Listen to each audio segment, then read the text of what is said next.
day, I decided that I was going to rollerblade to work. I only lived about a half a mile away from work, though I'd never done it before. So I was smart, and I thought to myself, okay, well, when I get there, I'm going to need different shoes. So I put my backpack on, I borrowed my roommate's rollerblades, and let me back up for just a minute.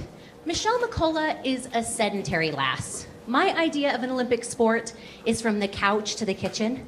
So I don't know what impressed me that day to go on some sort of aerobic journey right before work, no less, in overalls. I really wish they'd come back, by the way. We'll save that for another day, too. So I decide I'm going to rollerblade. I've got my business shoes in the back of my backpack, and I set off. Now, I quickly realized that this is not going to work very well. My experience with rollerblades to this point were minimal, and I didn't know how to use those little stoppy things on the back. If there's an official term, I don't know, because I just roll onto the grass and call that braking. Okay, so this is fine, though. That's worked for me in the previous twice I'd ever rollerbladed, so I wasn't fearful. But one thing that I figured out really quickly on rollerblades that I didn't ever realize in a vehicle is that the back of Ancestors Square, as you come around the front, as I was approaching from the back, of course, is there's an ever so slight decline. Ever so slight, but enough. Now, just like aerobics was not my #1 favorite subject, neither was physics, but I bet some of you smarty pants out there know exactly what started to happen. I'm in a business area now, so there's no grass. I still don't know how to use those little stoppy things on the back, even in emergency circumstances. And by the way, if at any point you feel like you need to laugh, instead of just give me an embarrassed look, that's okay. That's the whole point of telling you a story like this. I'm picking up speed, and I'm rounding the corner, and I don't know what I'm gonna do. And all of a sudden, almost sent from heaven, I see one of these. Now, this is not the actual picture, but there is one of these. I think it's still there on Ancestor Square. It's historic now. And I think to myself, it's all right. I'm just gonna tap up against that, and I'll stop, and everything will be lovely.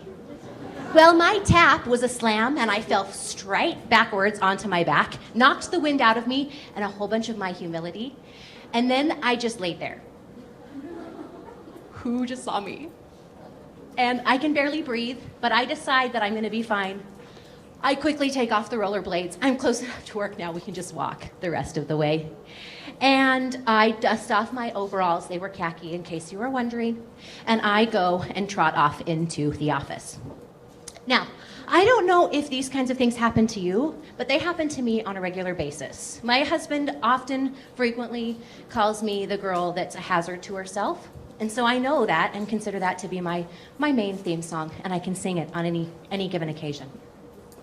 But on this particular occasion, I got not only a little bit of an understanding of physics, I got a huge dose of reality. Now, in life, you're going to have some of these experiences, right? You're gaining speed, you're gaining momentum, life is working grandly, even if you don't realize that you're going a little too quickly. And then something will happen will stop you. It'll knock you flat on your back. And then you have a choice to make. Are you going to stay there, or are you going to get up? I always envision this when I was hiking with my dad, which as a kid I hated because remember, I didn't like physical activity back then. He would take us on these hikes in Sun Valley, and when we got to the top, he'd make us raise our hands way high in a big Y, like, ah, and we would yell out over the mountain in the field, and how great that felt. And so I have loved the feeling of peak performance that comes not just from hiking, but comes from achieving our highest potential. Because we have the opportunity to either stay down in the ground in the valley where it's safe, or we can climb that hill, tackle some of those challenges, and appreciate the rewards that come from hard work. So those 5 decisions are here, and we're going to go through each one of them, but I call them the 5 Ps of peak performance, also known as the 5 decisions that determine your future success and happiness. The first one is to pledge. The second is possibility. The third is power. The fourth is planning for pitfalls. And the fifth is positivity. And then we make another goal and we do it a little bit bigger.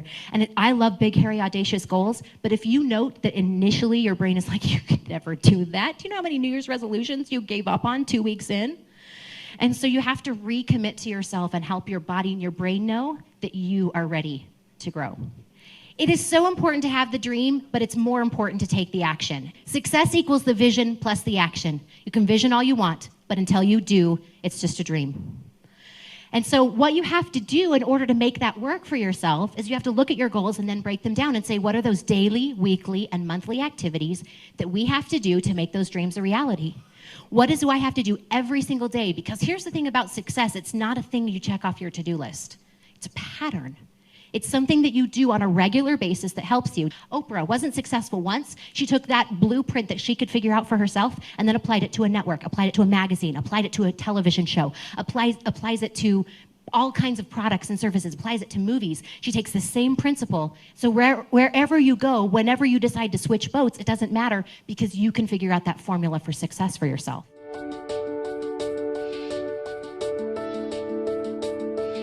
This framework was put together by a man named George Doran back in the 80s, and I like the framework, but I think George Doran is missing one thing. He's missing the why. And I'd love for you to switch in your head from SMART goals to SMART-E goals. I want you to root yourself in why that's important to you. If there's a specific college you want to go to, why is that college important? If there's a specific thing you want to accomplish in your life, why is that important to you? And this isn't me judging it because I want you to go after your dreams. I want you to have big, hairy, audacious goals. I want you to challenge and push the system, but I just want you to be rooted in your why. Because those times will happen when you run flat into a telephone booth and get knocked back down, and you have to remember why you wanted it so that you're willing to get back up. Regret feels worse than loss. That the opportunities that I fell flat on my face taught me something and made me stronger. But the times where I didn't jump, I didn't leap, that I didn't take that opportunity felt worse because what if lasts a lot longer than heartbreak. So right now, I want you to promise that you're going to just say no to 3 things. I want you to just say no to blame, just say no to excuses, and just say no to worry. I believe that success is a practice, not a destination. But the reality is that whether you consider success to be lots of money in the bank, or I consider success to be happiness, being a stay-at-home mom, it doesn't matter what that end result or destination is. What ultimately matters is what you're doing every single day to make that a reality.